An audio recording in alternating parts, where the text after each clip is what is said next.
Hello, Gunnar. Hello, James. I can't see you today.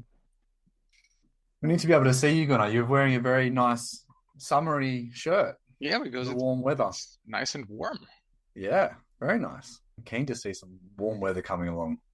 So you're going to Yo, do the introduction, I was our just about formal introduction, Gunnar, because we're so formal. our taglines. I have to say, welcome to the Below the Surface podcast, the podcast that addresses contamination in the contaminated sites industry. I like it. Do you like that? Contamination, a contamination of the mind. Is that it? No, no, I'm paid. You're starting to interpret again. No, no, Yeah, no, I'm but putting my own spin on it. but I quite like that. Yes, That's very good. thank you. So we have these little icebreakers. So I want to ask you what a couple of your favorite books are. Um, you can't just spring something that intellectual on me. Um, are you getting You're an me back for? intellectual guy. You, Whenever someone asks me that, I have my stock standard answer is, hey, look, Donald Trump and we don't read books. Okay.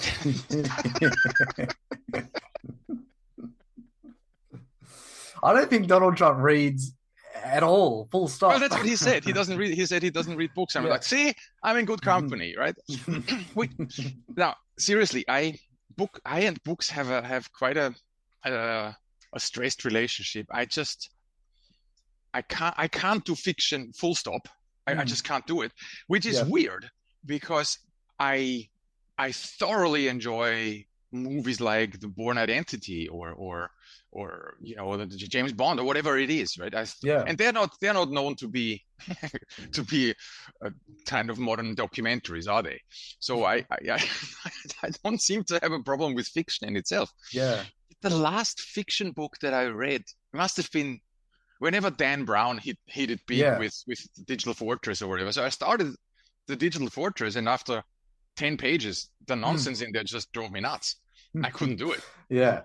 Well, I'm with you. Like I don't read I really don't read fiction either. Like I would much prefer to watch a movie. Yeah, it's funny. Um, if I look at what's on my bedside table, that doesn't mean that I read those books, right? Uh-huh. Yeah, yeah. But it looks But good. what I am in the middle of is Yeah. actually, and this is just another one of those geeky things, Groundbreaking by Phil and Freya Mulvey. So Phil Oh, Mulvey, nice. of the auditor and heavyweight in our contaminated Yeah. sites industry, has written a book with his daughter about how soil science could affect, could have the solution, or at least part of the solution to climate change. Very, Mm. very interesting. So that's on my bedside table, and I would say a third through. Um, and yeah, the last other books, I don't know. I have read a couple of autobiographies. I do Yeah. enjoy that.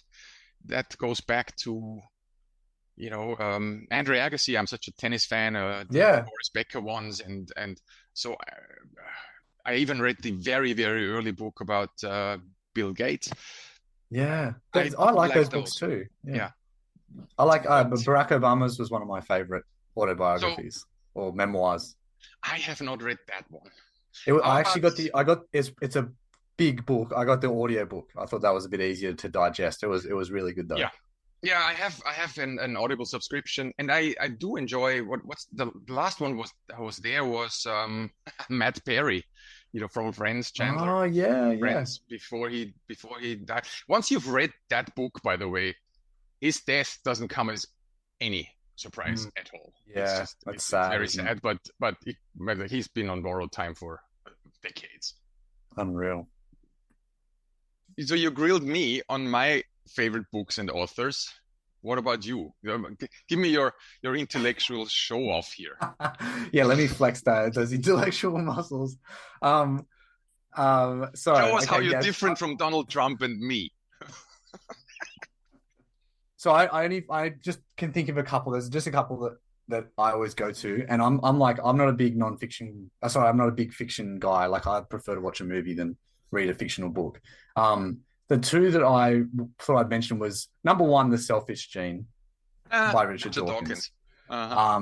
Just yeah, just a fantastic book. It's all about our biology and that sort of thing. And Even I you have talk read that. Yeah, great book, right? And some people walk away thinking that it says that we're a slave to our biology, but that's not the point, I don't think, of the book. I think the point is about understanding our biology so that we can be in control of it, if that makes sense. I think that's what it's really all about. Um, Okay. and then the second one I thought I'd mention is a book called Sapiens. I don't know if you've ever heard of that. The author's name is Yuval Noah Harari. I've probably pronounced that wrong.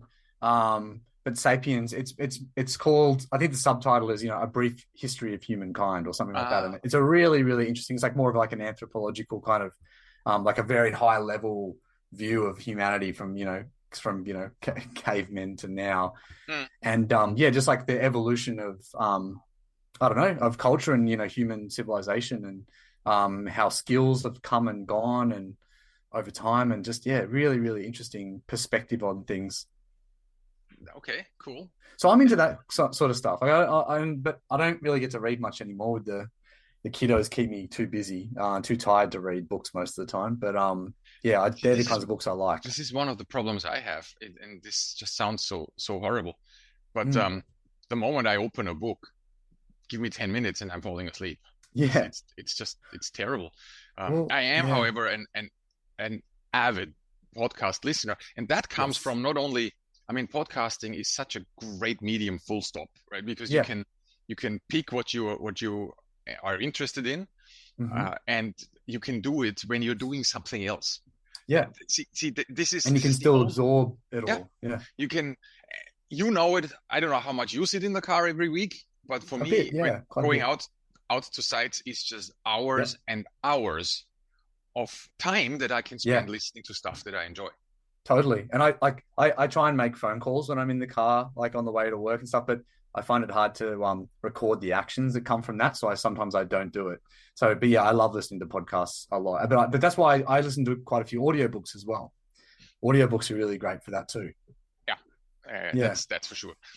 Okay, so you have come across suddenly. So I get this message from you. Like, we need to Mhm. talk about Wentworth The Group and blueprint. blueprint. The blueprint. And I'm like, What what blueprint? what's he on about this time, right? He's not gonna force me into another waste episode, is he? No.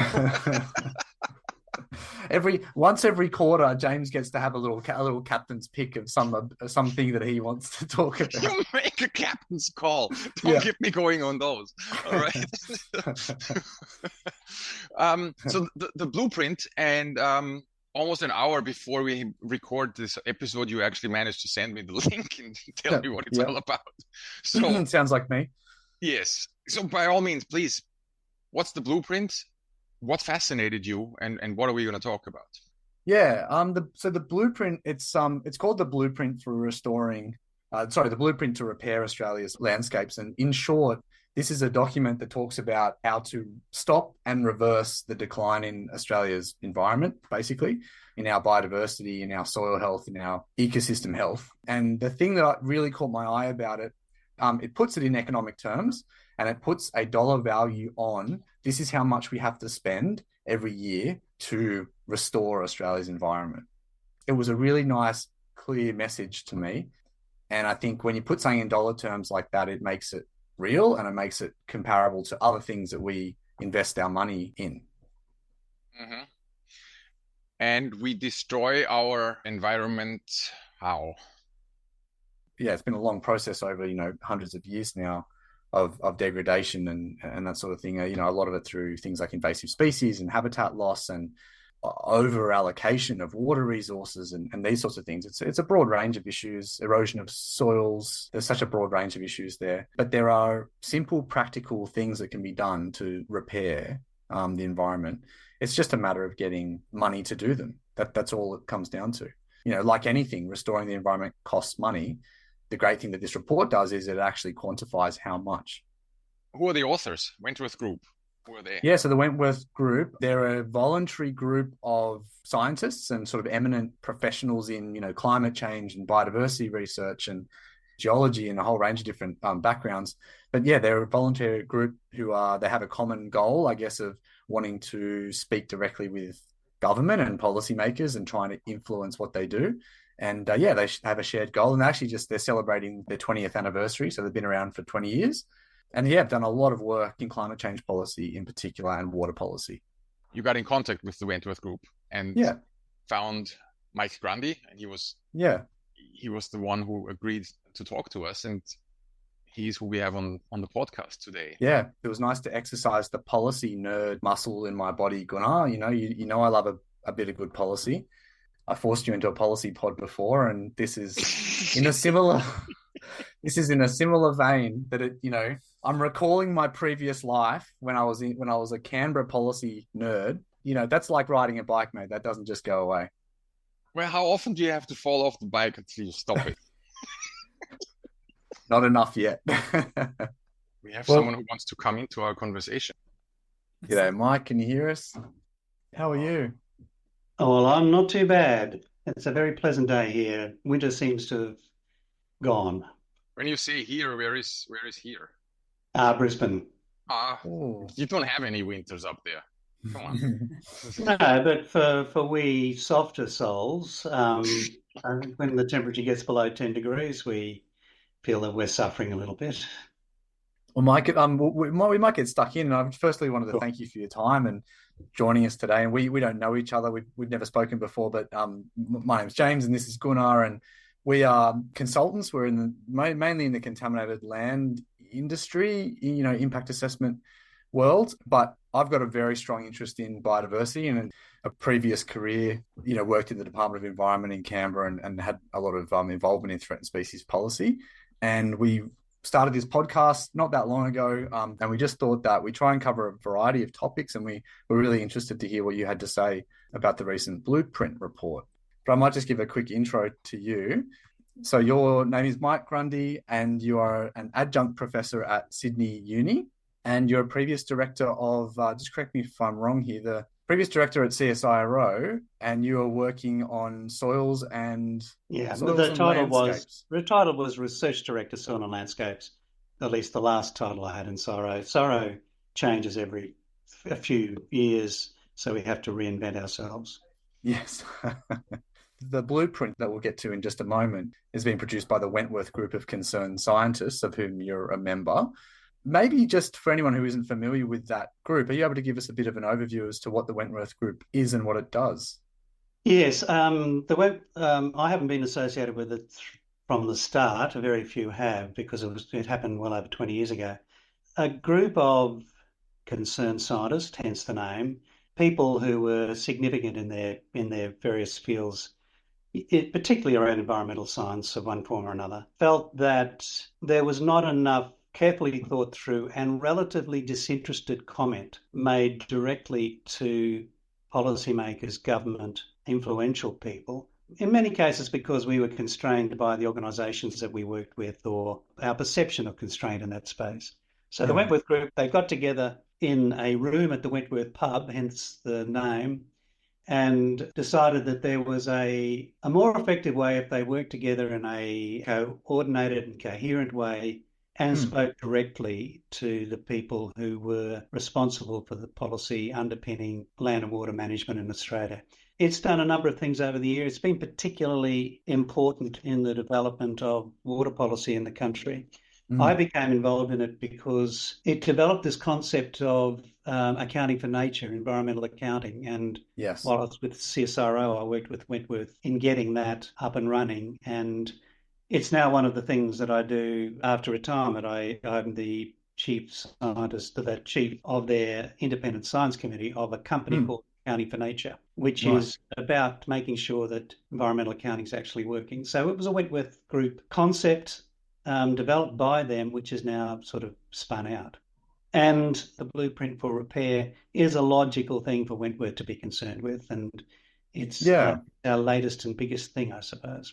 Yeah, absolutely. And it'd be great to get into that in a moment. And I think that, from, my recollection from working at what was the Department of Environment, the Wentworth Group, in terms of, an influencer of policy, was always seen as a really good resource and a really objective and science-based and economics-based. Any commentary from the Wentworth Group was always given a lot of weight by decision makers in Canberra. So Yeah, certainly. I've been a big admirer of the group's work over a number of years now, and the group's really interested in land, water, and biodiversity policy related matters, and forming that really close connection and influence on with government. Yeah. And so maybe before we get into it, Mike, we were just talking before about some of our favorite books and authors. We like to sort of start the episodes along these lines. Did you have a couple of books or authors you might wanted to put out there? Well, usually I read fiction and have always read fiction. But in relatively recent times, I've discovered that I have an ancestor called Stephen Jones, who was a coat thief. In fact, he was a professional coat thief in London in the 1810s to 1814. There's a career. Was tried 3 times at the Old Bailey, and at the last time where they actually managed to find him guilty, they sentenced him to death, which of course would have been the end of the story. But that was commuted to life transportation. And I've since been chasing him up, and he lived a very colourful life in Sydney, and then was sent to Point Macquarie for a stitched up crime that he had nothing to do with, and then became the jailer at Port Macquarie. And his son, Thomas, who's my direct ancestor, then learnt Aboriginal languages, worked then to get cedar out beyond the limits of settlement at the time, made his fortune, bought farms on the Darling Downs, and then lived to well over 90 and was known as a bushman in that part of the world. But having known all that, I've become fascinated with better accounts of what those first few years were in Port Phillip, in Port Jackson. Yeah. And Keneally's written a book which I really enjoyed about talking about those first few years. There's another one which has been written recently about the wives of Macquarie and of MacArthur, Right. the two Marys, I think they were. But it was just trying to get a feel for better descriptions of what life was like there, the interactions with the First Nations people, and therefore the environment in which my ancestor landed. And so I'm in the middle of sort of reading those books at the moment. Yeah, that's really interesting. You've got that sort of personal connection that you're exploring. Well, mate, it'd be great to talk about the blueprint. I mean, so just for those who are listening who haven't come across any of the media or this actual document, so it's titled "The Blueprint to Repair Australia's Landscapes," and it was released in July by the Wentworth Group.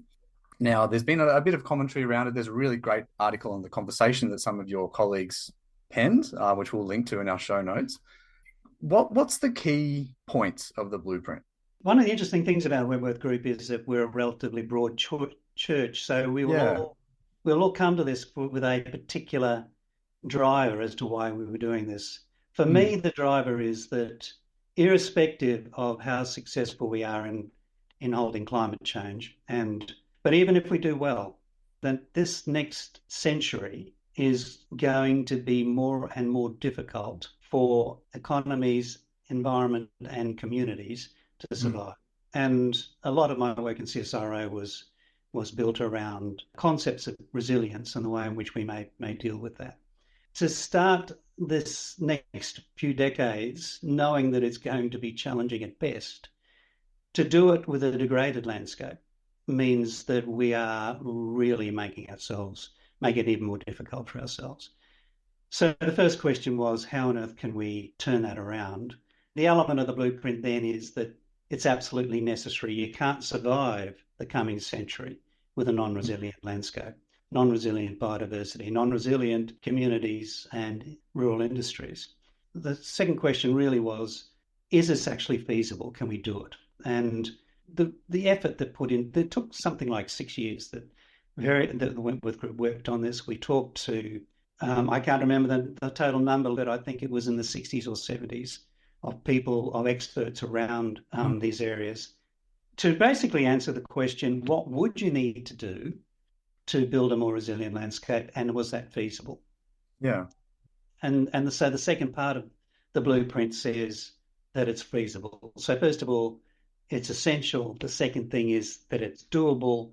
And then the third thing was, how much is it going to cost? because this is done as a national synopsis, you're always going to struggle to get it correct down to the last dollar, and we don't pretend that it is. But the effort that we put into costing it was enough to show that it actually was affordable, and compared to other things that we as a society are prepared to invest in, relatively inexpensive. The three things then became: it's necessary, it's feasible, it's affordable. So why on earth are we not doing it? I think that's a great point. And maybe we could go to that point now. I mean, you put some really robust numbers on the table there, and I appreciate the level of effort that it was gone to really cost it out to that extent. Because I mean, when we're dealing with federal budgets, I mean, even get rounding something to the nearest $500 million is sort of would be seen as being good enough, I think, in a lot of cases. But the Wentworth Group's gone far beyond that in very accurately costing each line item, I guess, in the action plan. So what was the actual projected cost of this set of actions? $7 billion per year over 30 years. This is a national effort, and we've looked at how some of these things will play out nationally. So there's an element of averaging going on. The other thing that we say in the blueprint is this actually has to be done regionally and locally, that the way in which these things come together will vary depending on which region you're in, and how you manage what essentially is increasingly a mosaic of land uses and the way in which landscape is used. So step back, what are your concerns? I mean, these $7 billion a year, you would change things, but what is the overall goal that you are trying to achieve with that blueprint? There's 5 main things that we're talking about, all of which have to happen together. We have to repair the productive basis of Australian agriculture. And we need to do that because what we're saying here is that agriculture no longer controls landscape, it shares landscapes. And it shares landscapes with a whole range of not just our concerns around river systems and biodiversity and the other things, but increasingly it's shared with our need for renewables, our need for managing carbon in the landscape, etc. So it's become a more interesting and complex space for agriculture. And so one of the things that we say quite early on in this is that along with this repair of where we have degradation, we actually need to revitalise productivity of our rural industries. So there's that. There are over-allocated fragmented river systems, water catchments. These need to be fixed through a series of reconnecting, revegetation, restoring. And the exercise of working through this, we consider that we can restore healthy ecosystems to a minimum 30% of their pre-1750 extent. And we think we can do that for virtually all of the degraded terrestrial ecosystems across the country. Yeah. Now, and we also say doing that essentially by substantially improving our habitat, but also by more direct effort, we can reduce the rate of extinction across our threatened species. And then we also talk about the connection between the landscape and the end of system through our estuaries and the way in which, through integrated catchment management, we can improve those. We're talking then about a mosaic of those things and how they fit together regionally. And then the way in which you do that in any particular region will depend on the locals getting together and understanding how to do that, which is one of the reasons why we've put a lot of emphasis in the report on this being has to be regionally focused. And we would like to see a revitalisation of the NRM management that we've done over the last 20 years. Yeah. So maybe we can just go to the point about why this is important and sort of what this, improving the resilience and restoring landscapes, what it underpins for society at large. Because sometimes when you talk to people who are not in this space about biodiversity, there seems to be a view that it's, when you talk about threatened species, for example, that, saving threatened species is just for threatened species' sake or just for biodiversity's sake. But a lot of these things you've mentioned around agricultural soils, river systems, catchments, these are underpinning parts of our society. So are you able to sort of just comment on that as to, there is broader societal benefit to these improvements? Yeah, of course, we have an appalling record of extinctions in this space, and there's an argument that says we can continue along that way. But it's not a position that most scientists will agree with. And certainly Wentworth Group takes the position that a healthy landscape in its broadest sense and including the unique flora and fauna that make up Australia are an important part of our own understanding of us as a society and the way in which we interact with this country. Absolutely. It's part of our national identity, I think. It's part of our national identity. It's part of the way in which we can be confident that as a society we're building a future that we can be proud of. The other side of it, though, is that there are some very real benefits that you get from a healthy biodiversity in quite monetary terms. It's probably a broader one, but a series of dependencies that we have on the health of our environment. The whole package becomes the building up of a system which can then survive the threats that are thrown at it. I don't know if this term is really actually the right one anymore, but natural capital, is kind of that term that sort of encompasses everything you're talking about there. And I don't have the current figures in front of me, but I do recall that, in previous assessments of natural capital in Australia, that the total value of that, to bring it back to economics, has been put in the order of several $1 trillion. When we're talking about the value of clean water, productive soils, resilient coastal environments, all this sort of thing. And so really what we're talking about, it puts that into context, what you said before, that the investment that is being identified in this report, which is $7 billion a year, that it underpins several $1 trillion worth of capital in the environment. When you look at it that way, it makes it look like an absolute no-brainer. Yeah, that's right. And I mean, economists have long recognized that in addition to financial capital and social capital and etc., natural capital was always part of what an economic system relied on. What we haven't done is measured it and measure the decline in it and what are the consequences of that happening. A colleague of mine used to say all the time, it's the slow variables that kill you. And it's the slow loss of natural capital, which in the end gets you, and then recovery from there is very difficult. I sort of didn't jump onto this point before, but I'm going to keep coming back to the dollar values that are discussed in the report, not because that's the lens that I personally see biodiversity in the environment through, but I think it's one of the strengths of the Wentworth Group's work in that you put a lot of things into economic terms because, to be honest, that is the lens that a lot of decision makers look at things. So going back to the $7 billion a year investment, to put that in perspective for people, that is 0.3% of our current GDP. I pulled some numbers just to give some, some context as to other, expenditure lines in the national budget. So we're talking $7 billion a year for the environment compared to things like, just as a comparison, $43 billion a year for education, $97 billion a year for health, and $39 billion a year for defence. I'm not saying that those things are not priorities as well, but certainly when we put it up there next to those things, it looks like a relatively small amount. Yeah, that's right. Putting the effort into this and to end up with a figure was important to us, partly because we wanted to be able to say whether or not this was feasible. But the other thing then enabled us to put it in context with the sorts of income that might be derived from the co-benefits associated with doing this. So things like potentially the carbon market revenue that may flow. But also then you can start thinking about how other forms of markets that are now emerging around provenance of food and the nature of food and where it comes from.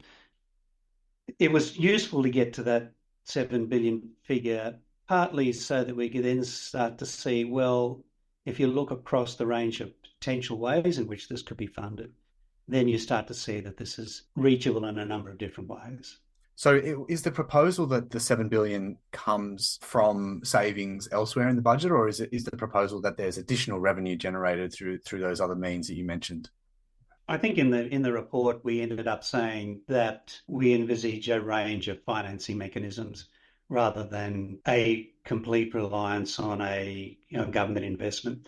The idea was to show, I suppose, that it is possible to develop a view across how this might be funded, which is not dependent on one source.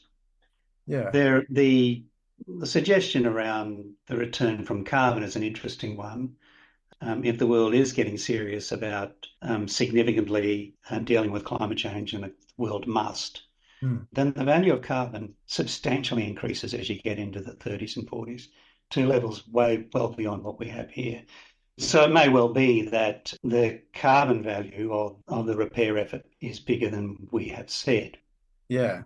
So that's a potential funding source. Carbon sequestration and that sort of thing in landscapes is a potential source of funds to implement the plan. Yes, it is. The danger is that you'll end up with a non-systemic response to what this report's about. So this is report about a systemic response to repairing across the whole of the landscape. Yeah. If you end up with a significant amount of dollars becoming available just for carbon, then the danger is that you'll end up with overinvestment in some elements and underinvestment in others that are not funded through the carbon.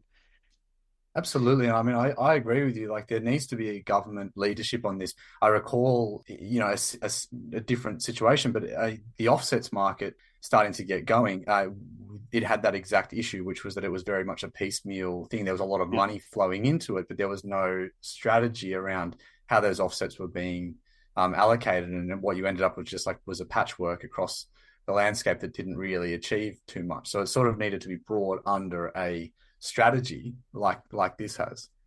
I guess the other side of the systemic nature of what we've done here too, and it's worth pointing out, is that it's possible and desirable that something like this can be seen as a bipartisan approach, that we don't end up with doing something, getting it started, and then losing it, and then having something slightly different put in place. So the idea is that this is sufficiently systemic, it's sufficiently comprehensive that we might be able to get a broad agreement for what this is trying to do. You sound optimistic that this is even remotely possible. I mean, let me just throw in here carbon tax. Remember that? So much for the bipartisan approach. Anything in regard to climate change is immediately politicized and gets polarized deliberately by both sides of the polarization. And that is then the frustrating bit when science step in, because they think differently, right? Scientists argue over facts because they want to try to get to the bottom of it and to the truth. And they present to politicians, to policymakers who argue for the sake of votes, not for the sake of truth. There's a completely different approach to it. So I am actually quite in adoration of your continued lack of frustration, patience, lack of frustration and optimism that you show there.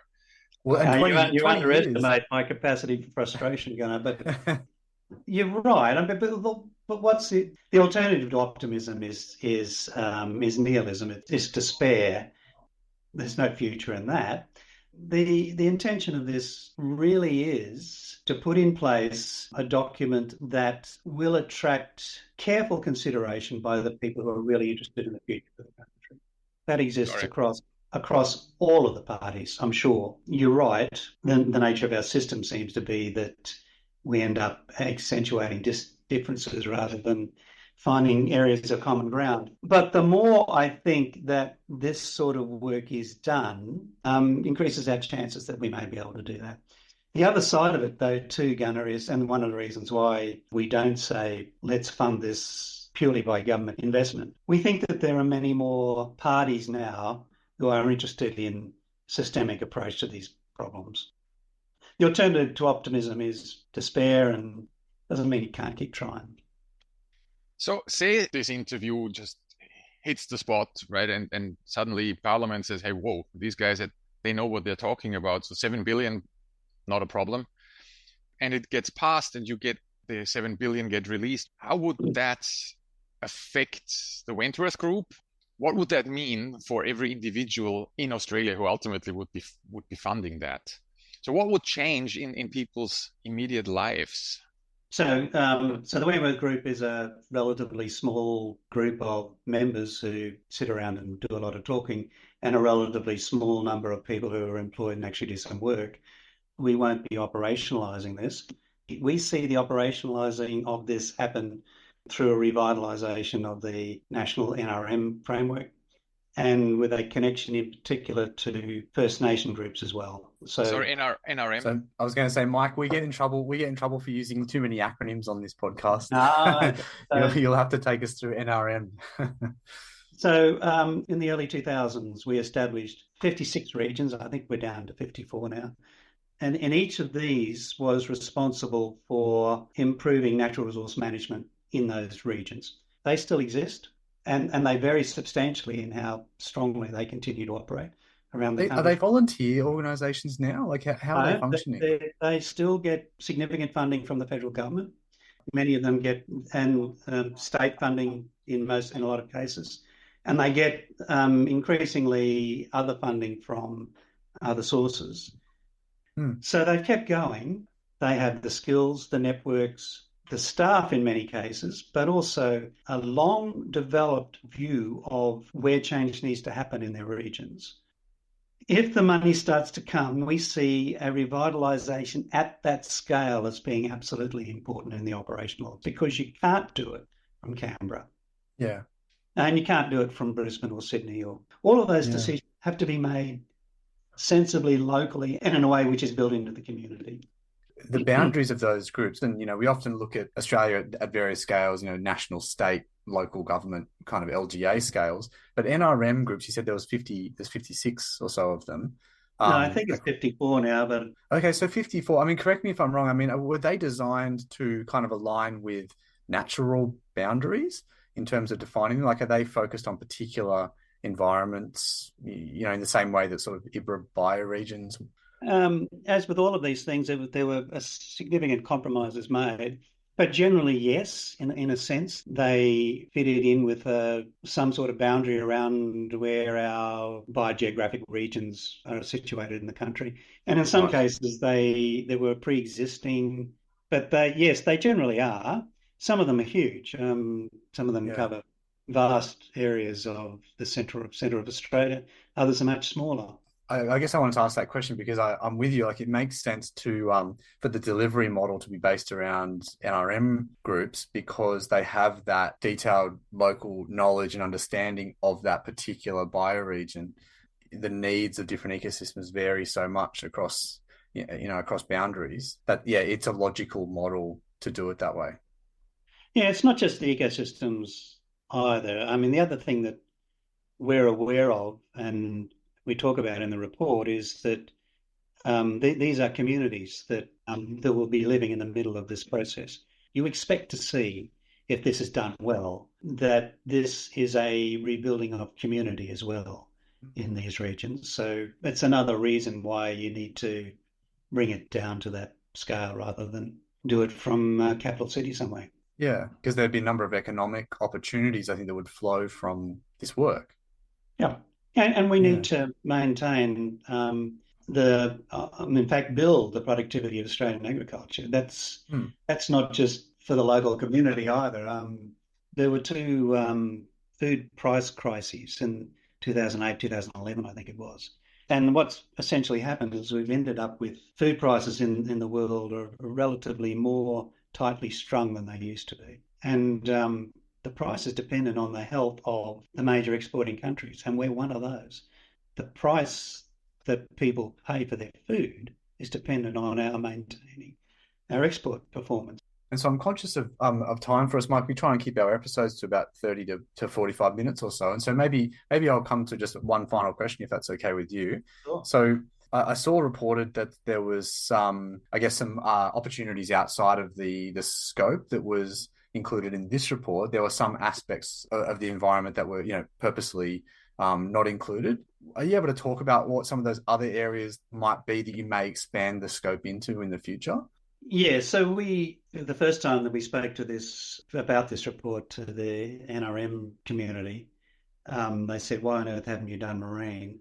Second time we spoke to somebody, they said, "Well, why aren't you dealing with urban settlements, etc.? Why haven't we dealt with air quality?" Well, it's true. It's probably a reflection of the membership of the Wentworth Group at that time, and these were also areas too in which, in each of these areas, there was a significant relevant study that we were either contributed to or were able to rely on, Yeah. which made it easier for us to make the case in the document.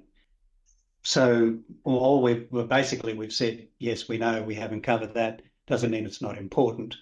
Neither does it mean that what we've said here isn't important and stands on its own base and requires action. Well, that's I really appreciate you taking us through that, Mike. And I just want to recap on the key points here. Your report states that $7 billion a year over 30 years, which equates to 0.3% of GDP, is sufficient to stabilize and reverse the decline in biodiversity and ecosystems kind of in general through a range of different funding mechanisms. That money could be obtained and then delivered through NRM regions or something similar. Well, I think it's a no-brainer of an investment, I think, in the Australian environment. And so I want to thank you, and I want to thank your colleagues at the Wentworth Group for putting the effort in and putting this together in such a coherent way and quite a simple message at the end of that long bit of work. Thanks, James. Thanks, Gunnar. And getting back to a point that Gunnar made earlier on, we need to remain optimistic, and this is an exercise in optimism, yes. But we consider it to be an exercise in achievable optimism if put enough effort into it. Absolutely. No, that's a really good message. Thank you again, Mike. Goodbye. Thanks. Good on you. Thanks, mate. Have a nice afternoon. Bye. Bye.